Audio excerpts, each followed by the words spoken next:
Question: explain the concept of crime as a social problem. How does the perception of crime as a social problem vary across different societies? Answer: crime is not merely an individual failing or aberration. It is fundamentally a social problem because it reflects and shapes the values, structures, and inequalities within a society. From a structural functional perspective, Emil Durkheim argued that a certain amount of crime is normal and even functional.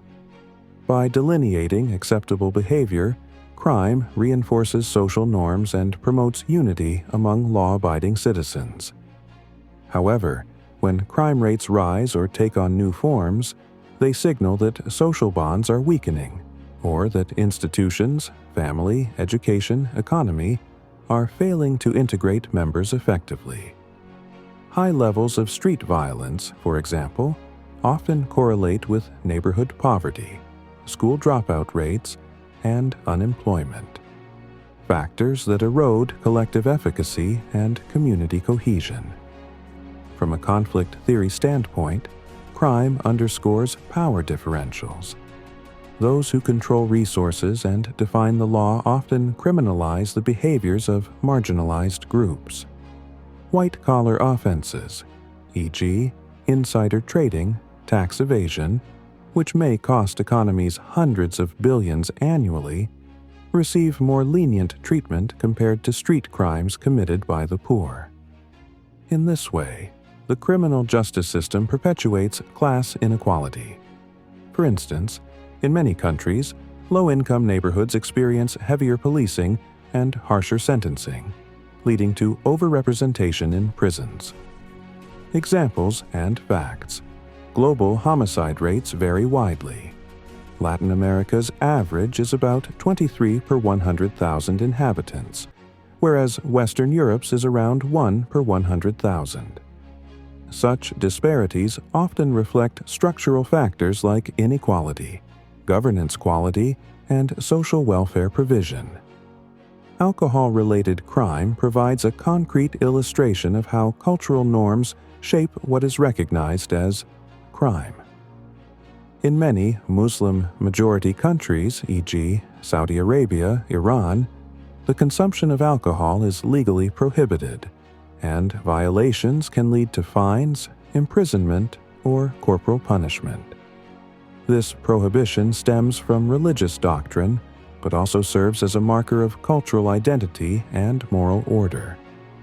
Conversely, in Western countries such as the United Kingdom or Canada, alcohol is legal and heavily regulated. Minimum purchase ages, licensing laws, but overconsumption contributes to an estimated 30 to 40% of violent crimes, particularly assaults, in nightlife districts. Law enforcement resources are thus allocated differently.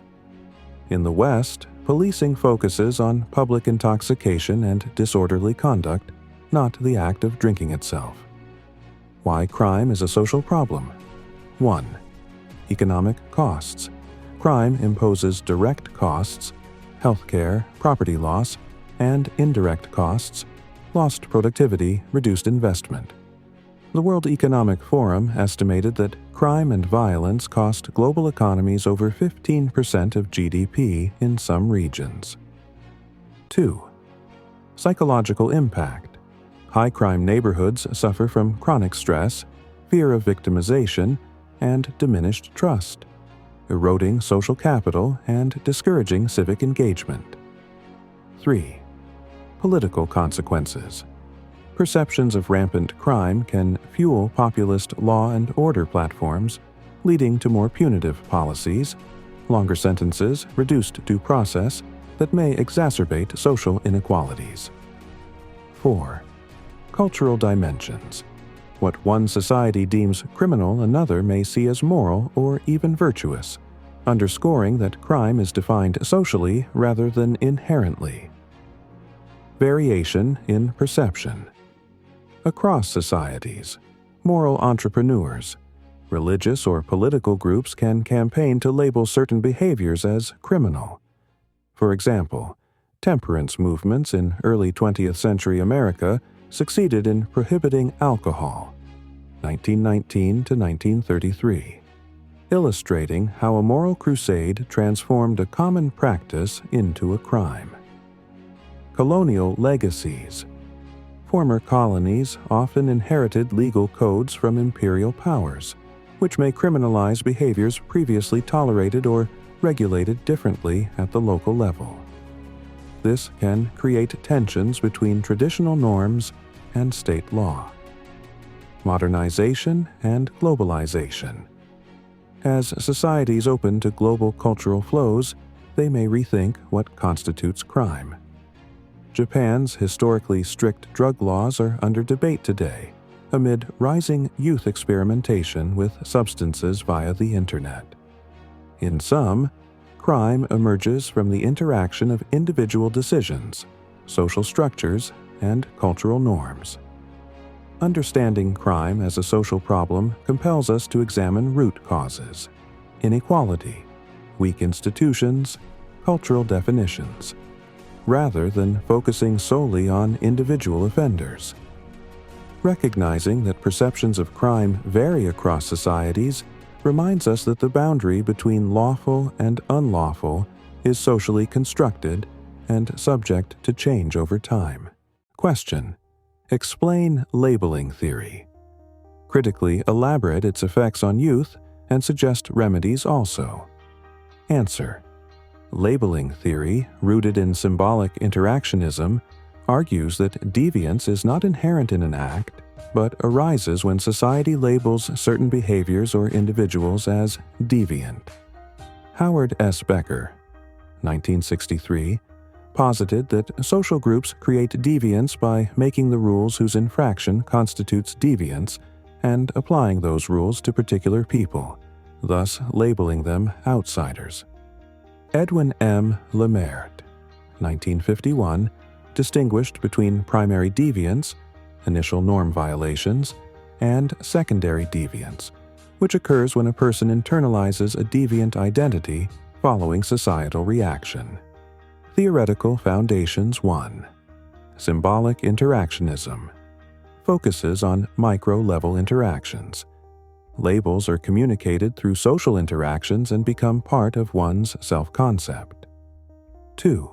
Self-fulfilling prophecy. When youth are publicly shamed or stigmatized, e.g., branded troublemakers in school, they may internalize and enact that role. Merton, 1948. 3. Power and inequality. Those in authority, teachers, police, have the power to define labels. Marginalized groups, racial minorities, low SES youth, are disproportionately labeled as deviant. Effects on youth. 1. Identity formation. A 2018 study in the United Kingdom found that 45% of labeled adolescents saw themselves as troublemakers, correlating with a 30% increase in repeated misconduct. Smith and Jones, 2018. Once labeled, youths often socialize with similarly labeled peers, reinforcing deviant behavior. 2. Educational disengagement.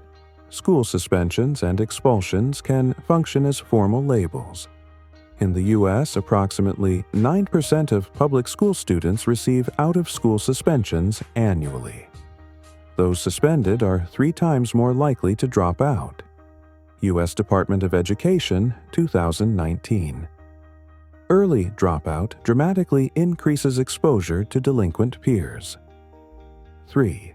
Criminal justice system contact. Youth arrested once are statistically more likely to be rearrested. Recidivism rates within 2 years hover around 55%. National Institute of Justice, 2020. The arrest itself, and the subsequent juvenile record, serves as a label that limits opportunities for education and employment. 4th. Psychosocial impact. Labeling can erode self-esteem and increase alienation.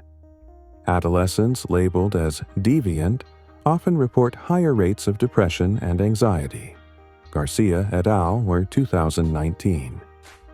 Critical perspectives. Deterministic critique.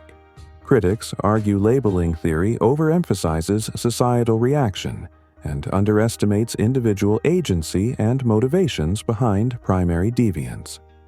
Neglect of structural factors. It may downplay broader socioeconomic and structural causes of youth crime, e.g., poverty, neighborhood disadvantage. Variation in label application. Not all labeled youths continue in deviance. Some resist stigma.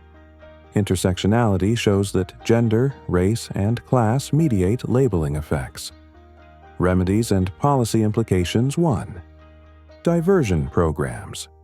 Redirect first-time or low-level offenders away from formal processing to counseling, community service, or restorative justice circles.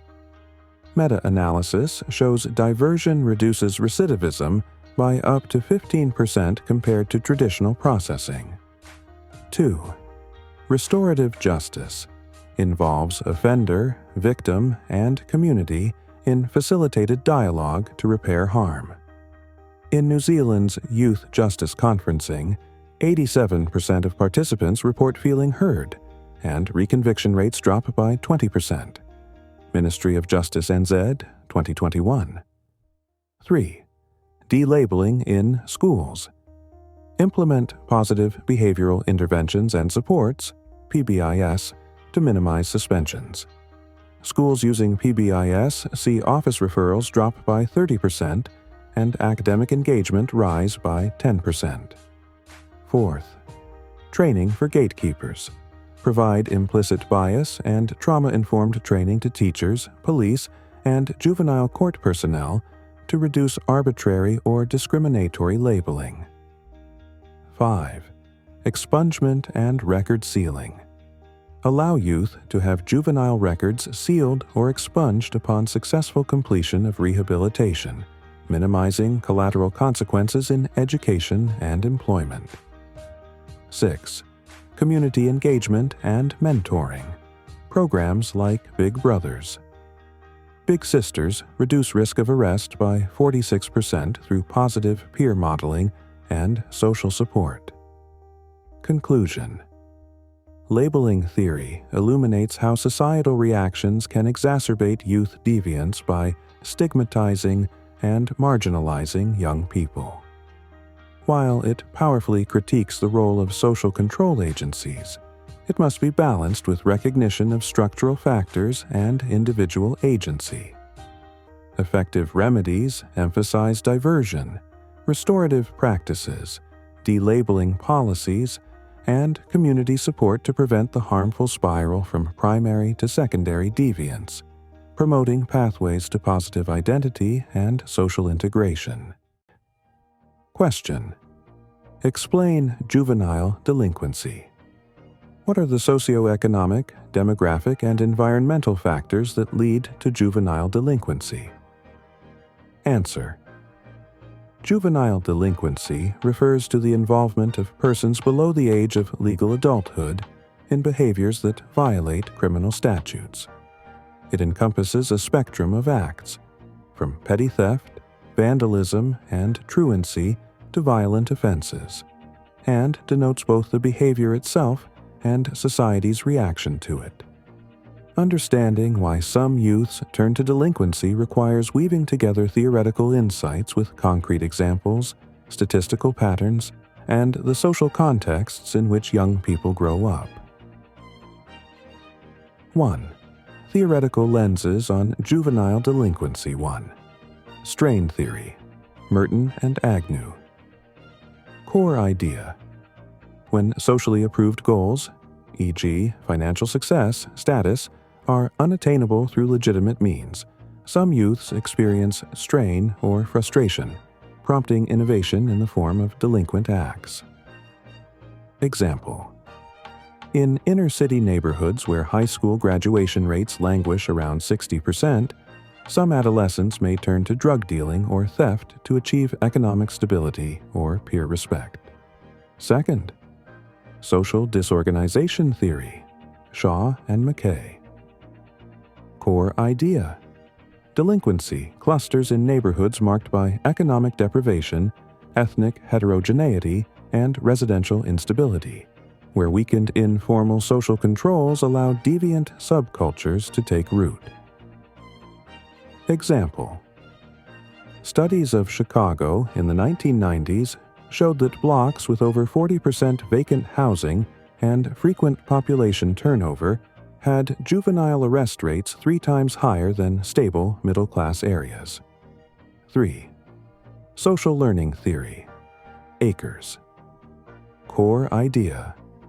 Delinquent behaviors are learned through imitation, reinforcement, and definitions favorable to violation of law, especially within peer or family groups. Example: a youth whose older sibling or close friend circle carries weapons or shoplifts may adopt these behaviors as normative, reinforced by group approval. Labeling theory. Becker. Core idea. The delinquent label imposed by schools, courts, or the media can become a self-fulfilling prophecy, leading youths to internalize deviant identities and persist in reoffending. Example: a 15-year-old formerly processed for graffiti often faces school expulsion, peer rejection in conventional circles, and finds acceptance only among other labeled troublemakers. 2. Socioeconomic factors. Poverty and unemployment. In the United States, juvenile arrest rates for property crimes are consistently 2 to 3 times higher in census tracts, where over 25% of households live below the federal poverty line. ANAR USD 27,000 for a family of 4. Globally, UNESCO estimates that of the 100 million street-connected children, a substantial share engage in petty crime to meet basic needs. Family structure and parenting.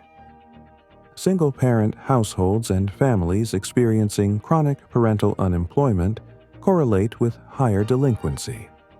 Youths in such settings are nearly 1.5 times more likely to be adjudicated for offenses.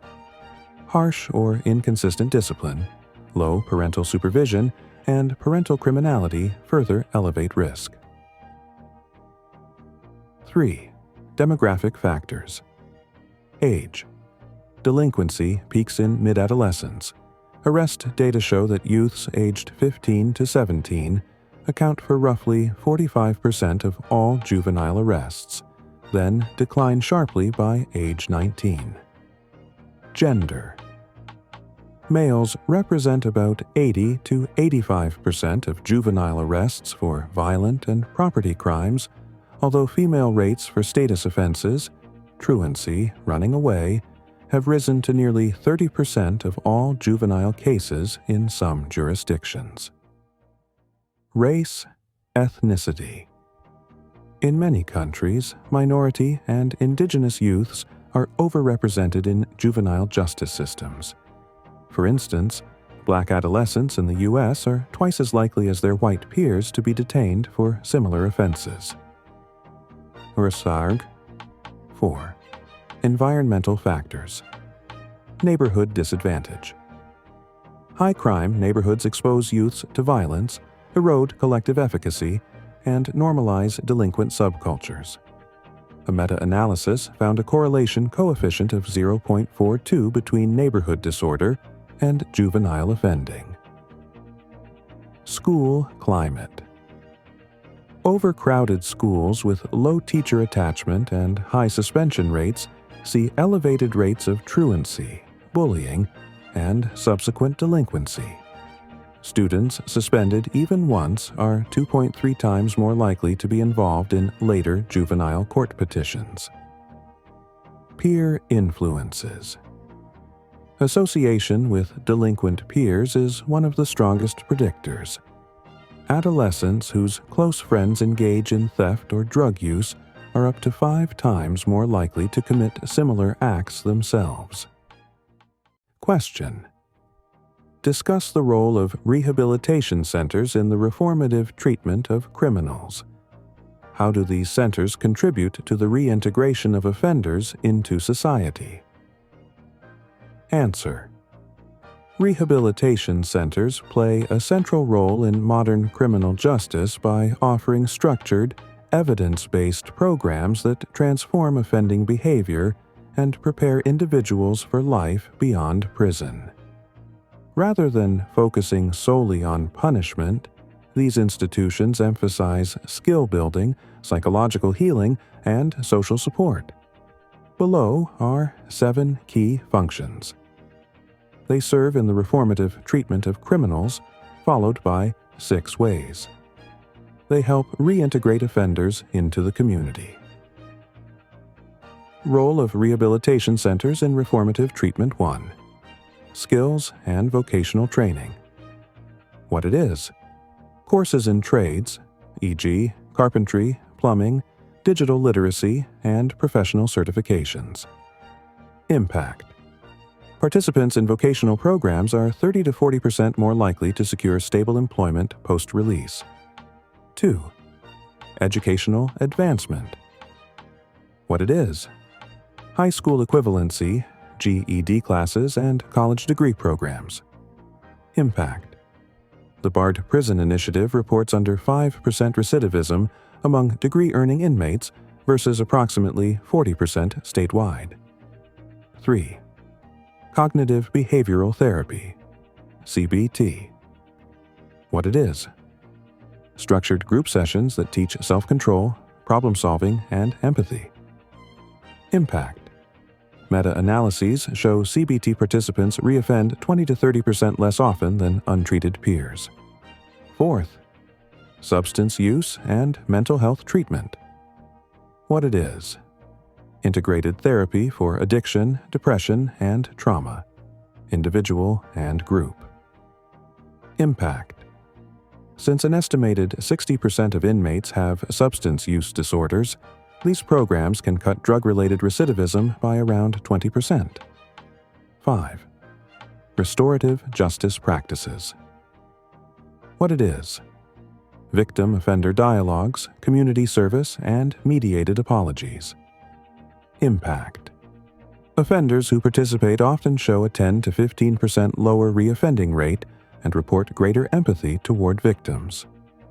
6. Life skills and social competency workshops.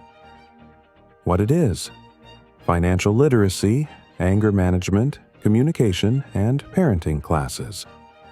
Impact. These workshops address daily challenges and reduce the likelihood of returning to illicit coping strategies. 7. Family and relationship counseling. What it is: sessions to rebuild trust with spouses, children, and extended family. Impact. Stronger family bonds correlate with a 15 to 25% improvement in job retention and stability after release. Ways rehabilitation centers foster reintegration 1. Transitional planning and case management.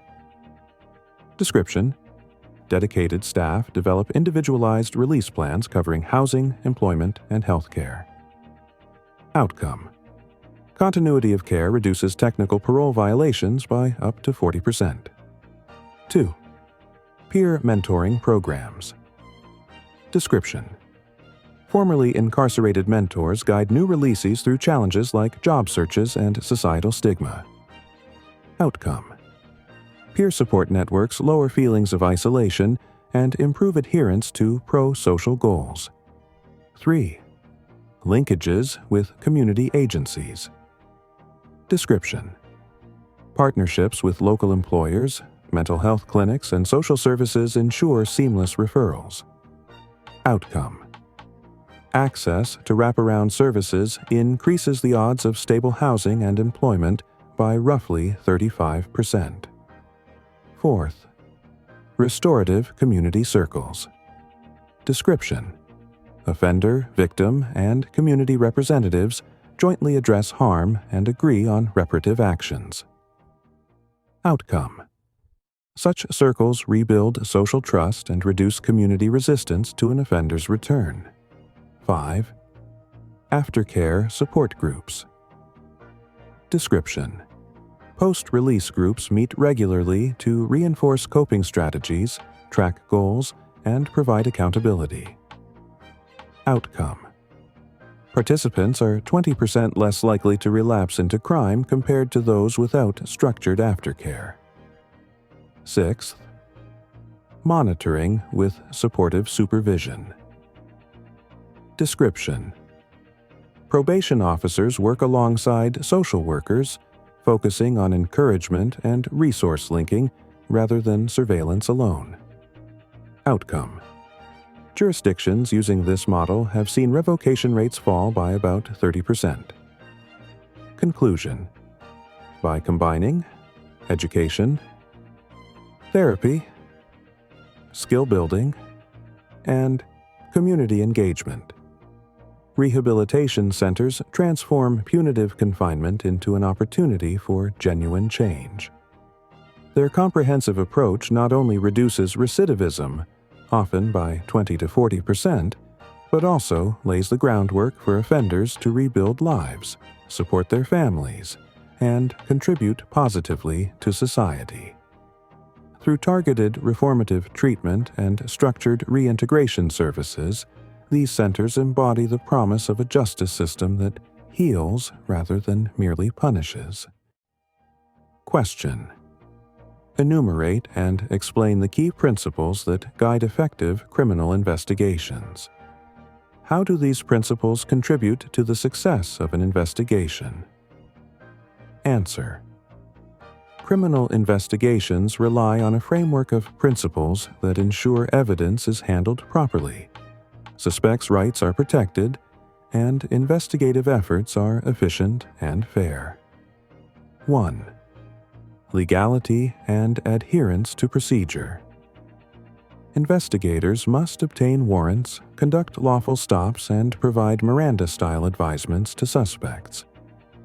In the United States, suppression of illegally obtained evidence under the Fourth Amendment leads to dismissal in roughly 15% of felony cases. By following due process, agencies preserve evidence admissibility and maintain public trust. 2. Scene preservation. Locard's exchange principle. Every contact leaves a trace. Securing a crime scene within the first hour, the so-called golden hour, can increase recovery of fingerprints and biological evidence by up to 35%. Proper cordoning and single-entry logs prevent contamination, ensuring that fiber, hair, and trace evidence retain probative value. 3. Chain of custody. Documenting each transfer of evidence, from crime scene technician to forensic analyst, eliminates claims of tampering.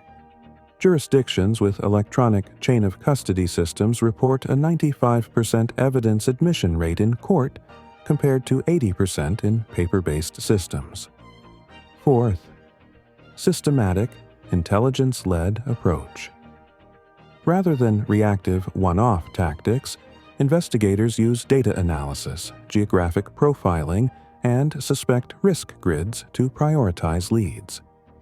The United Kingdom's National Intelligence Model helped reduce vehicle theft by 18% over 2 years through targeted operations in hotspot areas.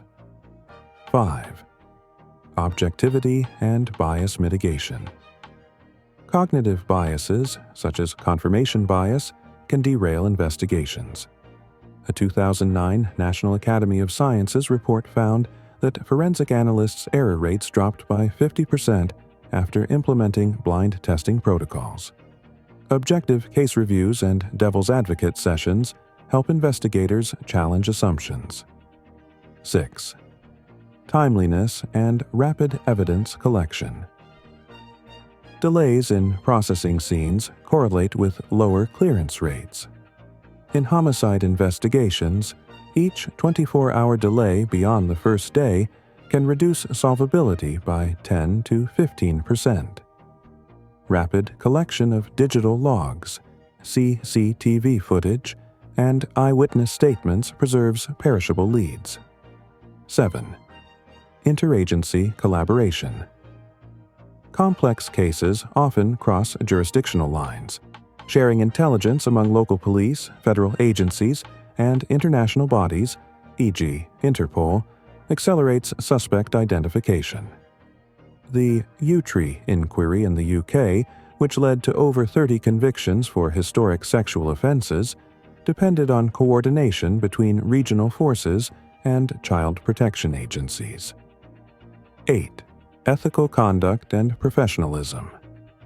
Upholding standards, no planting of evidence, coercion, or deceptive interrogation, reinforces legitimacy.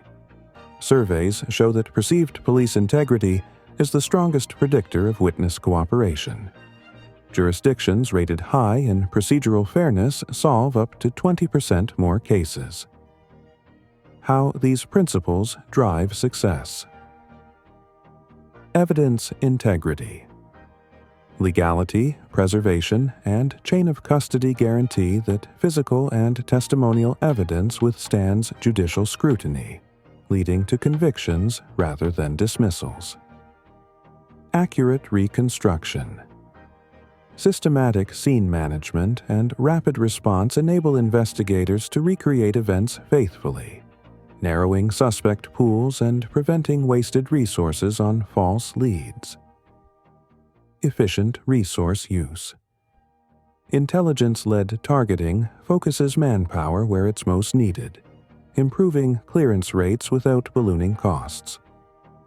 Community cooperation. Ethical behavior and transparent procedures build public trust, prompting more witnesses to come forward and increasing tip volumes by as much as 25%. Bias reduction. Blind testing and structured case reviews minimize wrongful identifications, protecting the innocent and bolstering confidence in the justice system. Global reach. Interagency networks break down silos, enabling swift action against transnational offenders such as human traffickers and cybercriminals. Conclusion. Effective criminal investigations rest on a foundation of legality, scientific rigor, ethical integrity, and strategic intelligence. By securing crime scenes, maintaining unbroken evidence trails, adopting data-driven methods, and fostering interagency cooperation, all while safeguarding rights, investigators maximize their chances of solving cases and upholding justice. These principles, grounded in empirical research and best practices, form the blueprint for modern law enforcement's pursuit of truth and public safety. Question. Provide an overview of the International Police Association, IPA. What is its mission, and how does it contribute to international police relations? Answer. The International Police Association, IPA, is the world's largest non-governmental fraternal organization for serving and retired police officers. Founded on January 1, 1950, by Lincolnshire Police Sergeant Arthur Troop, the IPA was established to foster friendship and professional cooperation among law enforcement practitioners across the globe. Its Esperanto motto, Servo per amiceko, service through friendship, encapsulates the association's guiding principle of building bonds that transcend rank, culture, language, or national borders. Mission and core aims. The IPA's mission is to create and strengthen bonds of friendship between members of the police service, both active and retired, and to promote international cooperation in social, cultural, and professional spheres. Specifically, the IPA aims to 1. Encourage peaceful coexistence among peoples and the preservation of world peace. 2.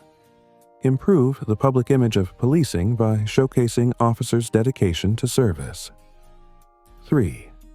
Enhance recognition of the IPA by international bodies, including its consultative status with the United Nations Economic and Social Council, UNESCO, and the Organization of American States. By aligning itself with the principles of the Universal Declaration of Human Rights, the IPA underscores a commitment to values that extend beyond law enforcement to the protection of fundamental human dignity. Membership and global reach. As of 2025, the IPA counts over 372,000 members across nearly 100 countries, organized into 65 affiliated national sections and represented on 6 continents. This expansive network allows the IPA to function as a transnational social capital resource, where officers exchange knowledge and experiences that enrich their professional practice. From a social network theory perspective, the IPA serves as a bridging network that facilitates the flow of information, best practices, and cultural understanding between otherwise disconnected policing communities. Key activities and contributions. 1. Professional exchange programs, International Learning and Development Exchange Program. ILDEP. Officers engage in cross-border internships and job shadowing to share tactics, policy frameworks, and community policing models. Young Police Officers Seminar, YPOS. Held biennially, YPOS brings together early career officers for training and cultural immersion.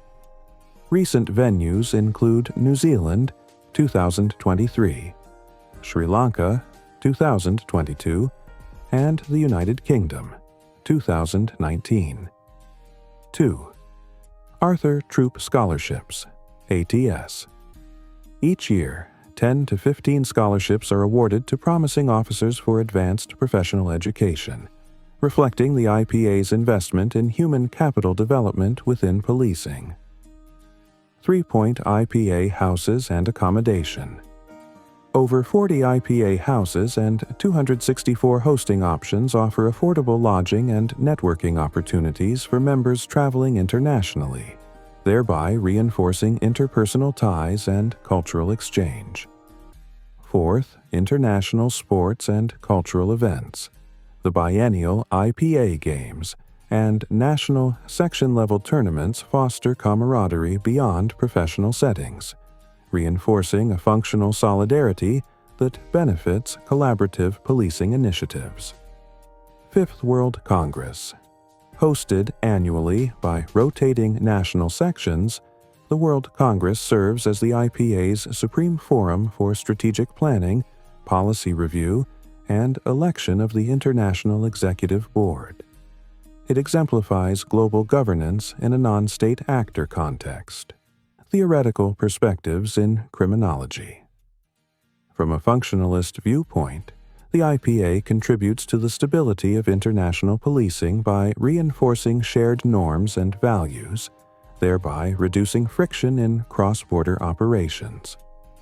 Through the lens of conflict theory, one can interpret the IPA's non-political stance and emphasis on friendship as a mechanism that mitigates inter-agency rivalries and power struggles. Moreover, social capital theory underscores the IPA's role in generating trust and reciprocal obligations among officers, which, in turn, enhance cooperation during transnational investigations and peacekeeping missions. Conclusion. In summary, the International Police Association's mission of service through friendship manifests through extensive membership, diverse programs, and a commitment to human rights and professional excellence. By bridging cultural divides and fostering a global network of practitioners, the IPA not only improves individual officers' competencies, but also underpins more effective, cooperative, and peaceful international policing. Question. Define radicalization. What factors contribute to individuals becoming radicalized, and how can societies address these influences? Answer.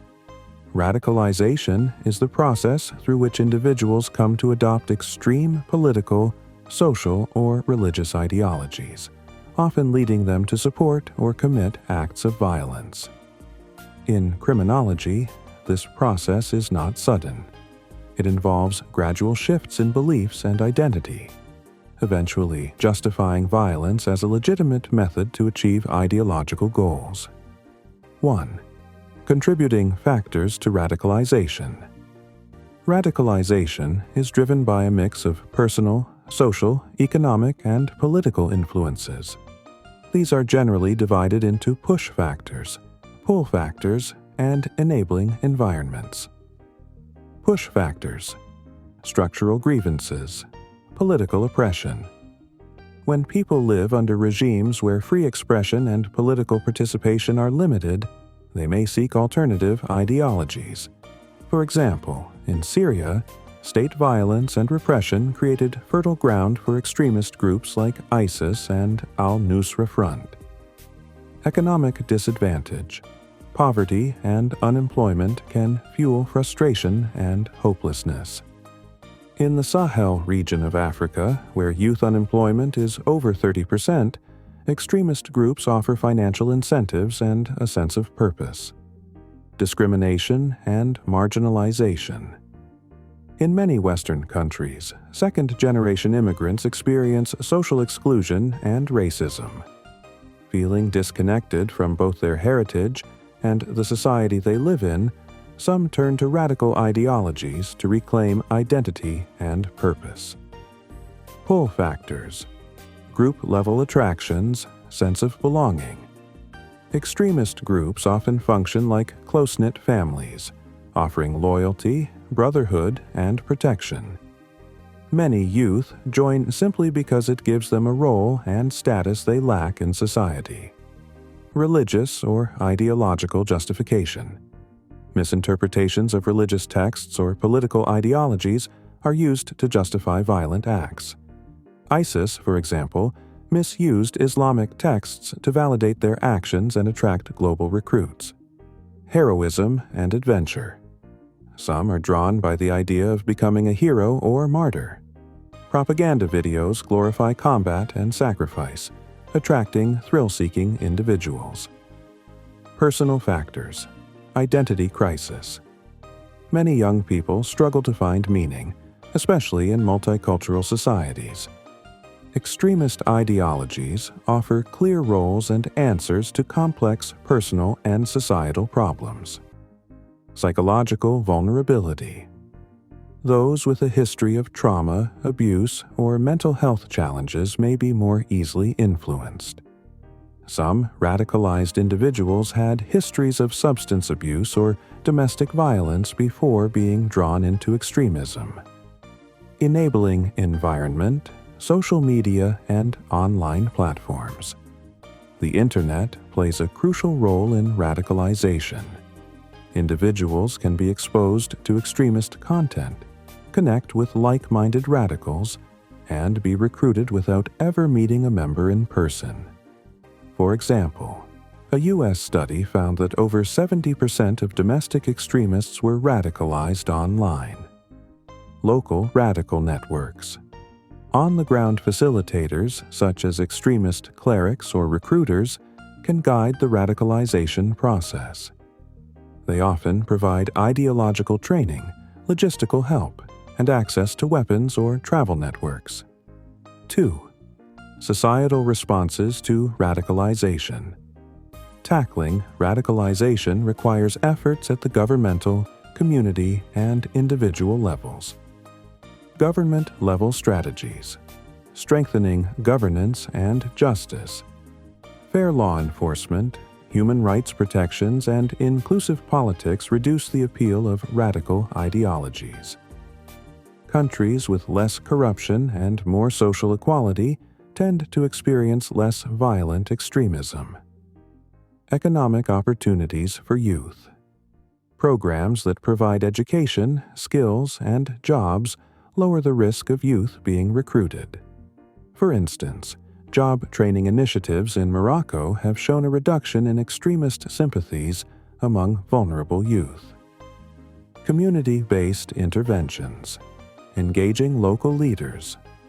Religious scholars, teachers, and social workers can play a powerful role in preventing radicalization by promoting peaceful values, and exposing extremist narratives. Counter-narrative campaigns. Countries like Indonesia have used social media campaigns featuring respected Islamic leaders to debunk extremist propaganda. This helps undermine the ideological foundation of radical groups. Community policing. Building trust between law enforcement and communities encourages people to report early signs of radicalization. In the UK, the PREVENT strategy has partnered with schools and local organizations to identify at-risk individuals. Individual-level approaches. Early detection and counseling. Teachers, parents, and social workers must be trained to notice early warning signs like sudden behavioral changes, isolation, or extreme speech. Early intervention can include counseling, mentorship, or even family support. Rehabilitation and reintegration.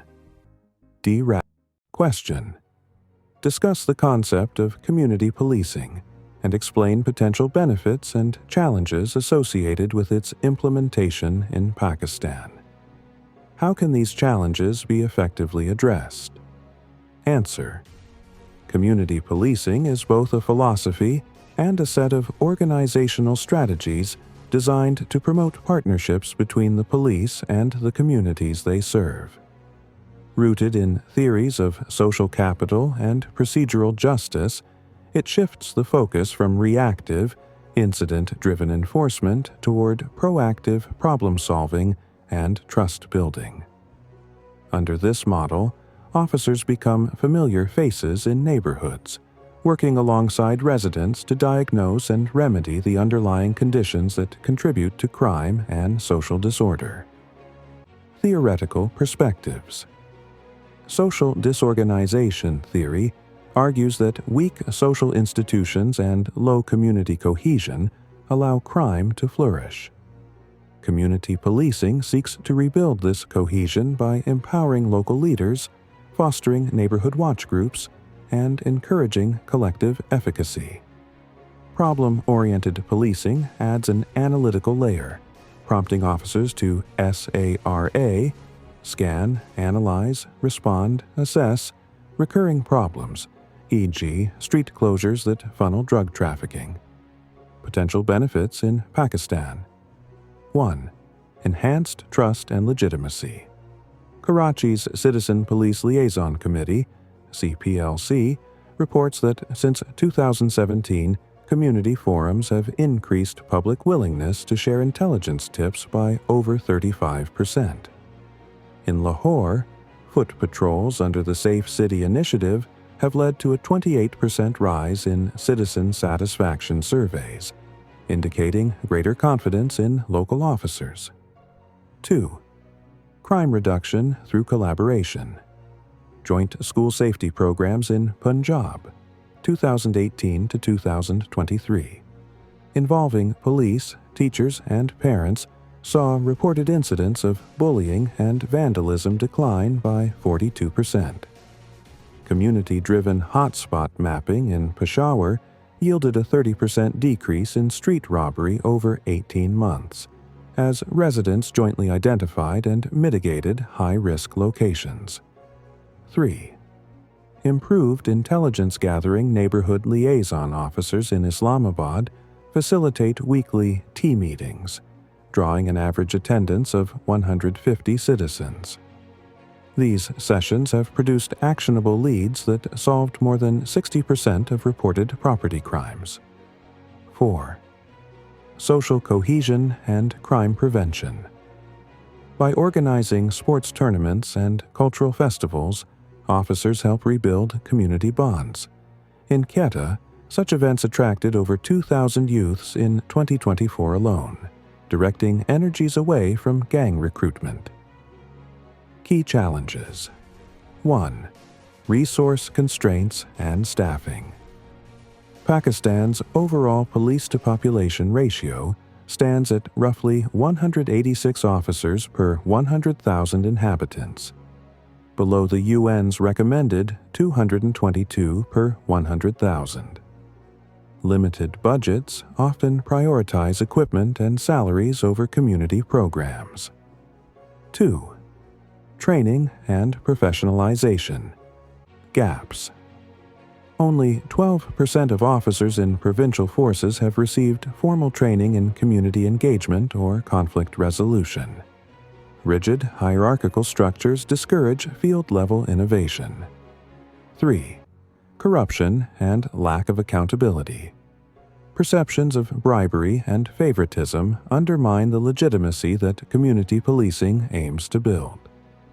Weak internal oversight mechanisms mean citizen complaints are poorly addressed. 4. Cultural and societal obstacles. In rural areas, entrenched patron-client relationships, biradari networks, can stigmatize outsiders, including police, as untrustworthy. Gender norms often limit women's participation in neighborhood forums, excluding half the population from dialogue. 5. Legal and institutional barriers. Pakistan lacks a unified legal framework or national policy on community policing. Initiatives vary vastly between Punjab, Sindh, Khyber Pakhtunkhwa, and Balochistan. Strategies to address challenges. 1. Expand and modernize training. Institutionalize mandatory community engagement modules at the National Police Academy, emphasizing procedural justice, cultural sensitivity, and nonviolent communication. Partner with universities and NGOs to deliver certified short courses at district levels. Aim to train at least 50% of patrol officers by 2027. 2. Strengthen legal frameworks. Enact a federal Community Policing Act to standardize definitions, roles, and reporting mechanisms across provinces. Mandate quarterly performance audits, published online to enhance transparency. 3. Allocate dedicated budgets. Earmark at least 5% of provincial police budgets for community-based initiatives such as youth programs, liaison panels, and local CCTV maintenance. Leverage international grants, e.g., UNODC, USAID, to pilot scalable models in under-resourced districts. 4. Enhance accountability mechanisms. Establish independent civilian police oversight committees with real authority to investigate complaints and recommend disciplinary action. Deploy mobile apps and SMS hotlines, enabling anonymous feedback on officer conduct, with data analytics to identify recurring issues.